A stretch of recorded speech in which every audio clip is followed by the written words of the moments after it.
আরে আরে মা, এটা কি করলো? আমি তো সেখানে শুয়ে আছি, মা ফোনে কথা বলতে বলতে আমার গায়ে গরম পানি ঢেলে দিল। আরে মা, কোথায় যাচ্ছ? আমাকে বাঁচাও মা।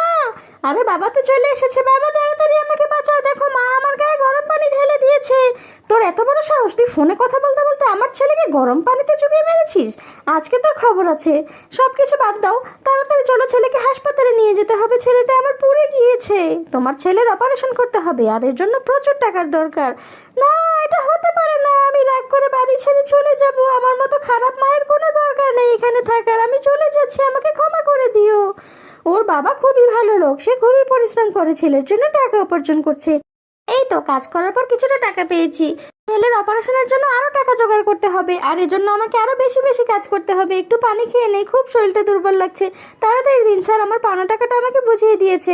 এই টাকাটা নিয়ে আমি হসপিটালে যাচ্ছি। ডাক্তার সাহেব, আমার ছেলেকে সুস্থ করে দিন। এই তো চিকিৎসার পর আমার ছেলেটা ধীরে ধীরে সুস্থ হয়ে উঠেছে। বন্ধুরা, ভিডিওটি ভালো লাগলে অবশ্যই আমার চ্যানেলটি সাবস্ক্রাইব করবে, আর লাইক কমেন্ট শেয়ার করতে কিন্তু ভুলবে না। নেক্সট ভিডিও দেখার আমন্ত্রণ রইল।